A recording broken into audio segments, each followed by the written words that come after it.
એના ઈચ્છા હોય છે એટલા માટે બધાએ કીધું બેન હવે તમે લડો, આ જિલ્લાની આન બાન શાન માટે ચૂંટણી લડવી પડશે, આ જિલ્લાને આઝાદી માટે ચૂંટણી લડવી પડશે। આ જિલ્લો એ જેવીસાનો જિલ્લો હતો, અકબર ચાવડાનો જિલ્લો હતો, નરપતસિંહ ચાવડા, હરિસિંહ ચાવડા હોય, ગુમાનસિંહ વાઘેલા હોય, પરબતભાઈ હોય, માવજીભાઈ હોય, ગોવાભાઈ હોય, આ વિસ્તારના તમામ આગેવાનો, પોપટલાલ જોશી હોય, બીકે ગઢવી સાહેબ આ જિલ્લાને સિંચ્યો હતો, એ તમામે આ જિલ્લાને ચળકતો કર્યો હોય, દોતીવાડા યુનિવર્સિટી લાવી હોય એમનું કામ છે। આ વિસ્તારમાં જયારે અમારો છેલ્લે રાઘા નેહડા હોય, 85 ના દુષ્કાળ હોય છતાં સતત પાઇપલાઈનો ગામડે ગામડે પીવાના પાણી આપ્યા, બીકે ગઢવી સાહેબના પ્રતાપે આવ્યા હતા। આવા લોકો આ જિલ્લાને સિંચ્યો હતો, પરંતુ બહારના જિલ્લાના લોકો આવીને આ જિલ્લાને વેર વિખેર કરતા હતા। આજે પણ જિલ્લાને બંધમાં લીધો। હમણાં શ્રીરામભાઈ કહેતા હતા કે ભાજપ હોય, કોંગ્રેસ હોય, તમામ સમાજ વચ્ચે ભાગલા, ભાઈ વચ્ચે ભાગલા પડાવતા હતા અને એની એ આઝાદીની મુક્તિ, આ જિલ્લાને આઝાદી અપાવવા માટે જ્ઞાનીબેન ચૂંટણી લડી રહ્યા છે।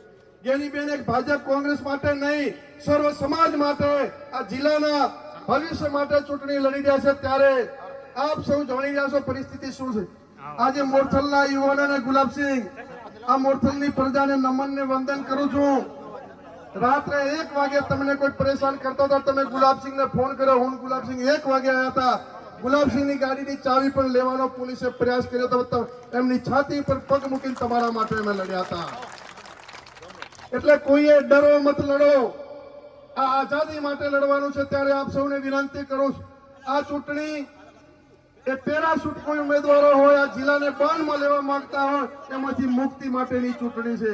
અને આપણે વિશેષ આ મોરથલની ધરતી ઉપરથી તમને વિનંતી કરું છું, તમામ સમાજોને વિનંતી કરું છું, વિશેષ ઠાકોર સમાજને કહું છું, આઝાદીના 75 વર્ષ પછી પ્રથમ વખત ટિકિટ હોય અને તમે 75 વર્ષથી તાલુકામાં, જિલ્લામાં, સરપંચમાં, વોર્ડમાં દરેક સમાજને ખોખલે વોટ આપ્યા છે।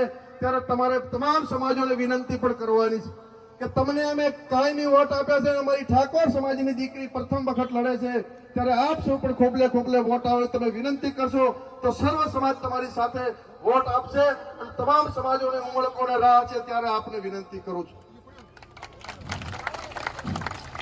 માંગીલાલભાઈ હોય, ગુલાબસિંહ હોય, માવજીભાઈ, આ પૂર્વ પટ્ટી તમારા વિસ્તાર માટે કાયમી પાણીના પ્રશ્નો માટે લડતા હતા। તળાવો માટેની યોજનાઓ ગુલાબસિંહભાઈ હતા ત્યારે કરી દીધી હતી, પરંતુ એમને એમ થાય કે ગુલાબસિંહભાઈએ તળાવો ભરવાની યોજના કરી છે, જસ ન મળે એટલા પૂરતું અટકાયું હતું, બાકી આ કામ તો વહેલું થઈ ગયું હતું અને ગાંધીનગરમાં એ ટાઈમે સાથે પણ હતા।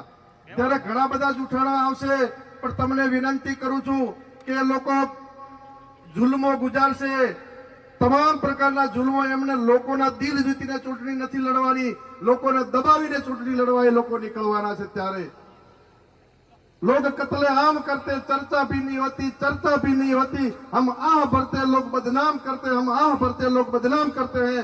आ सौना प्राण प्रश्नों માટે જ્યારે લડવાનું છે ત્યારે તમને વિશેષ ન કહેતા, મરું પણ માગું નહીં, તન કે કાજ, પરમારથને કારણે મોગતા ના આવેલા જ એ ઠાકોર સમાજની દીકરી મારી બેન માટે તમારી પાસે ખોળો પાથરીને વિનંતી કરવા આવ્યો છું। ત્યારે આપ સૌ 7મી તારીખે પંજાના નિશાન ઉપર વોટ આપી અને બેનને જીતાડો। આ બનાસકાંઠાની બેન એટલા માટે કહેવાય કે કોરોના સમયે એક ઉચ્ચોહણની ભાઈ, કોરોના ભયંકર હતો, બેન મળવા ગયા, આ ભાઈ કલ્પેશભાઈ પત્રકાર પણ અમારા ટાઈમે ભેગા હતા અને બેનની આંખમાંથી આહુડા હતા। ત્યારે જ્ઞાનીબેને કીધું કે બેન સારું થઈ જશે, કેમ રોજ?